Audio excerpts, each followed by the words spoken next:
Hello guys, welcome to my YouTube channel time to study and art. इस video में हम DHD C1 के second block का first unit पढ़ रहे हैं। इससे पहले वाला जो पार्ट है चैप्टर का निर्गुण संत काव्य परंपरा का विकास, उसमें सारे कवियों के बारे में ही दिया है, तो मैंने वो पार्ट नहीं कराया है। ये वाला पार्ट करा रही हूँ मैं, वो आप खुद से देख लीजिएगा क्योंकि उसमें सिर्फ याद ही करना है, कवियों के बारे में है। तो इस वीडियो में हम निर्गुण संत कवियों का समाज सुधार रूप इस टॉपिक पर डिस्कशन करेंगे। तो चलिए शुरू करते हैं। निर्गुण संत कवि प्रत्येक मनुष्य को साधना का अधिकारी मानने के साथ साथ सामाजिक स्तर पर जातिगत धर्मगत भेदभाव को स्वीकार नहीं करते।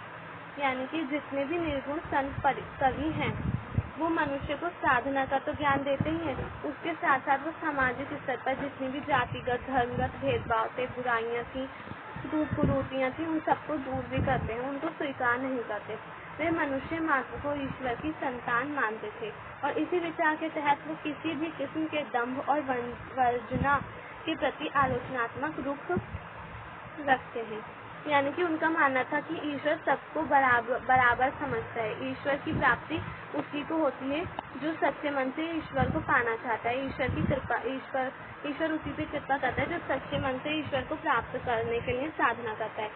वो ईश्वर किसी को बड़ा छोटा नहीं मानता। उस समय समाज में भक्ति काल के टाइम में बहुत सारे ब्राह्मणवादी परंपरा चलती थी, वर्ण व्यवस्था थी, तो ब्राह्मण शूद्रों का नए नए तरीकों से उनका शोषण करते थे।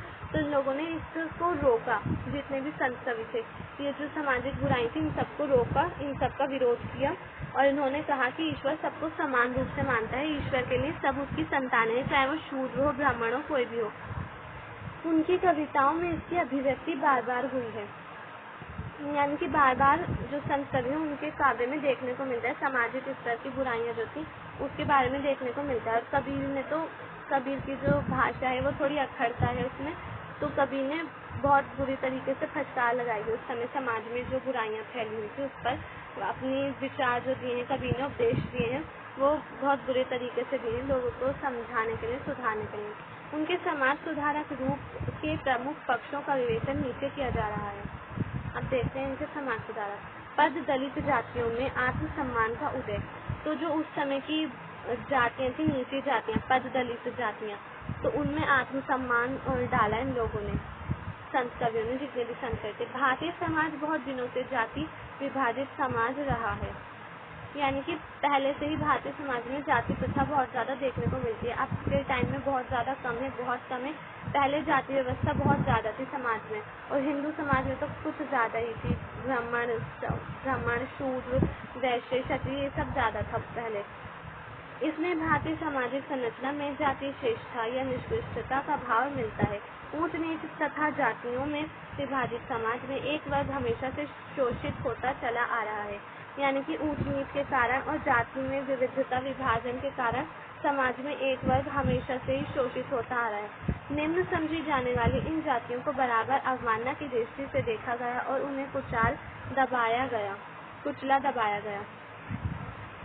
यानी कि जो नीचे वर्ग की जातियां होती थी, नीची जातियां होती थी, उनको कुचला गया और दबाया गया। शुरू से ही ये परंपरा भारतीय समाज में देखने को मिलती है। इस अन्याय के प्रति इनमें विद्रोह का भाव बराबर पनपता रहा।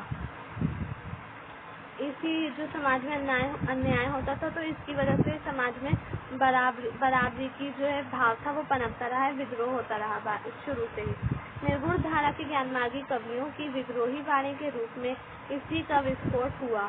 यानी कि ये जो ज्ञानमार्गी कवि आए तो इनकी जो वाणी थी, इन्होंने इसका विरोध किया, विस्फोट के रूप में ये देखने को मिला। इनकी प्रतिभा और भगवत भक्ति ने इन्हें समाज में सम्माननीय स्थान दिया। ये जो थे, जितने भी निर्गुण कवि थे, इनकी प्रतिभा और इनकी जो मेहनत थी, इसी की वजह से समाज में सभी को बराबरी का स्थान दिया गया। नीचे उद्धृत रैदास के पद भी इसी की ओर संकेत कर रहे हैं। ये पद में नहीं पढ़ रहे हैं, आप खुद पढ़ लेना। रैदास भी कहते हैं कि जिनके सगे संबंधी आज भी बनारस के आसपास पशुओं को ढोने का काम करते हैं, उसी रैदास को उनके ज्ञान और भक्ति के कारण ब्राह्मण भी दास भाव से आदर सहित प्रणाम करते हैं। अब इसका सेकंड पार्ट है निर्गुण संत काव्य की सामाजिक सांस्कृतिक भावभूमि का वैशिष्ट्य। हिंदी का भक्तिकालीन काव्य एक विशेष सामाजिक सांस्कृतिक स्थिति की उपज है।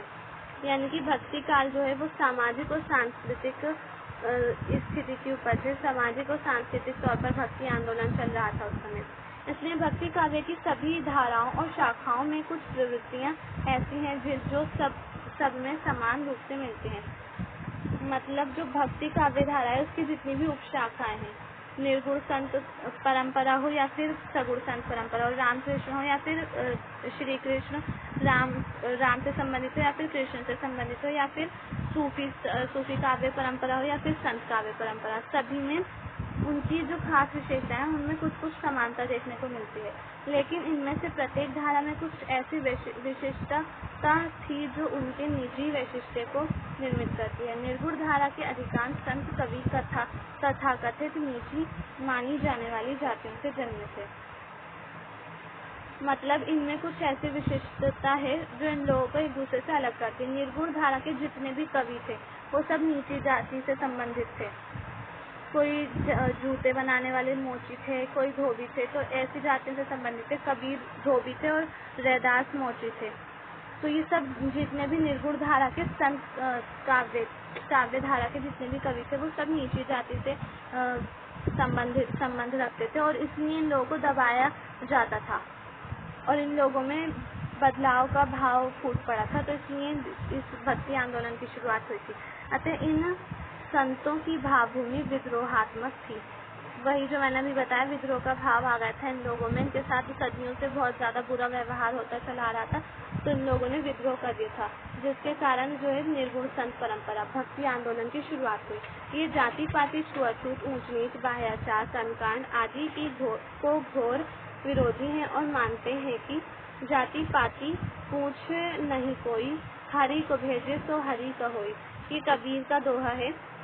वो इस दोहे में कहते हैं कि जाति पाति से पूछना, किसी की जाति को नहीं पूछना चाहिए, बल्कि ये देखना चाहिए वो ईश्वर की कृपा, ईश्वर की प्राप्ति और ईश्वर की इबादत वो किस तरीके से कर रहा है। ईश्वर को प्राप्त करने के लिए वो क्या क्या साधना कर रहा है, क्या क्या तप कर रहा है, ना कि उसकी जाति पर ध्यान देना चाहिए। तो गाइज आज की वीडियो में सिर्फ इतने हैं। अगर आपको मेरी वीडियो पसंद आई हो तो प्लीज़ लाइक करें, शेयर करें एंड कमेंट्स करके ज़रूर बताएं। मेरे चैनल को सब्सक्राइब करना ना भूलें।